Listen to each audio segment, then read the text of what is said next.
Aquesta exposició, Paul Klee i els secrets de la natura, sorgeix d'una col·laboració entre la Fundació Joan Miró de Barcelona i el Zentrum Paul Klee de Berna.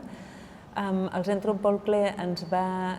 donar l'oportunitat d'explorar tots els seus fons riquíssims de dibuixos, la biblioteca personal de Klee. Hi havia una connexió allà molt clara entre el que va ser el procés creatiu d'aquest artista amb la temàtica natural i la gran connexió que tenia amb la naturalesa, des que era molt petit fins als seus últims dies, quan va començar la Segona Guerra Mundial. Aleshores, el que vaig pensar és que valia la pena fer un traçat cronològic i seguir totes aquestes fases de l'evolució artística d'aquest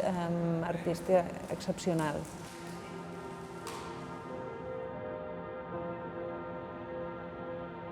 L'exposició es divideix en 4 àmbits, que són d'ordre cronològic, però sempre el fil conductor és aquesta observació dels fenòmens naturals, de la natura, i sempre molt de la mà de les lectures que anava fent i també podríem dir del seu gran coneixement musical. La primera sala està dedicada a la seva infantesa, als anys d'escolarització, i mostrem dibuixos d'aquella època i també mostrem tot el que va aprendre a l'escola. Després, quan ja va voler ser més artista, doncs tots els seus quaderns d'apunts dels passejos que feia pels voltants de Berna. I el que volem destacar sobretot és com el jove Klee, el petit Klee, de seguida s'enfronta amb un cànon de representació del que és el món animal i el món vegetal que procedeix de tota una tradició molt connotada del món de la zoologia, però el jove Klee aprèn aquests codis d'il·lustrar el món natural, però des que té 4 anys, d'una manera una mica inconscient, ja els depassa.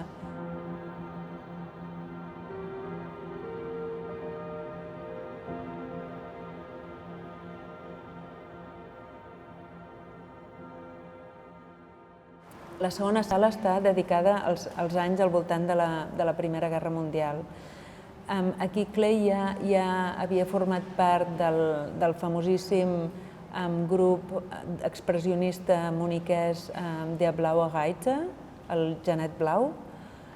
i aquí ja el veiem ja com a membre a ple dret de l'avantguarda europea. En aquesta segona sala hem introduït una gran influència en Klee, que va ser els escrits i l'exemple vital de Wolfgang von Goethe. Klee llegeix Goethe des de molt jove i veiem com Goethe l'anirà acompanyant al llarg de la seva vida. A la segona sala, que és la Primera Guerra Mundial, ell, clar, es troba enmig d'un conflicte, però ell s'ho mira una mica des d'aquesta neutralitat i sense sentir-se com interpel·lat per aquest conflicte. Passada aquesta època molt difícil per tothom, passem a la tercera sala, que és quan la Bauhaus el fitxa per ser professor. I Klee no ha ensenyat mai i veu que quan parla de coses teòriques amb els alumnes no l'acaben de seguir. I en canvi, quan fa servir metàfores naturals, quan parla de la morfogènesi, del creixement de les plantes, els estudiants entenen una mica com, per exemple, el disseny o la gènesi de la forma es pot entendre a partir de la creació com natural. També sabem que en el seu estudi a Dessau hi havia un aquari, que ell feia exercicis amb l'aquari i amb els seus estudiants, que l'observació de l'aquari i del moviment dels peixos va ser molt important, així com també li interessaven el moviment del vol de les aus, i això va ser un contrast amb la seva observació dels avions que queien i quedaven destrossats a la Primera Guerra Mundial, això ho contraposava.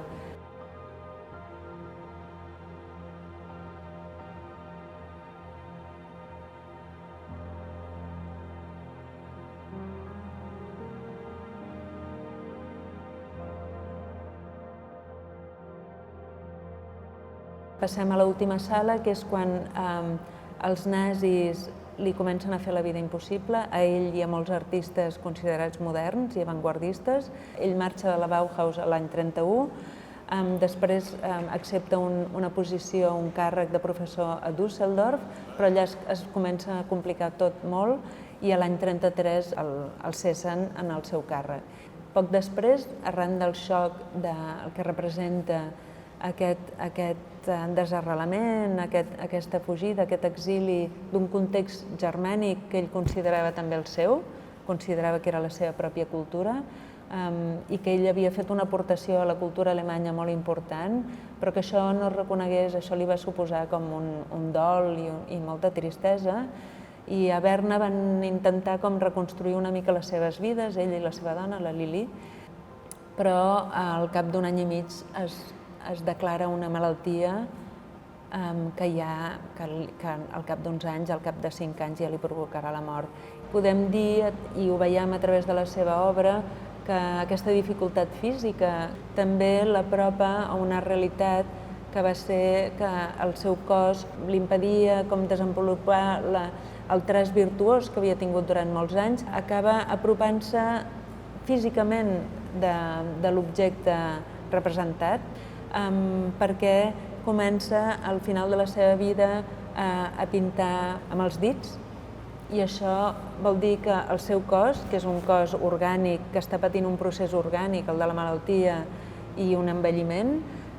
precoç, diguem-ne, doncs ell troba aquesta connexió molt directa a través dels seus dits, a través del dibuix físic. Aleshores, el que hem volgut fer també és introduir dones artistes que més o menys van ser contemporànies de Klee. Klee també era company de grup del Blaue Reiter, dels seus anys de Múnich, amb Gabriele Münte, per exemple. Eren un grup on hi havia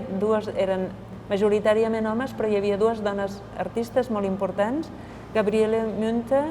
i Marianne von Werefkin.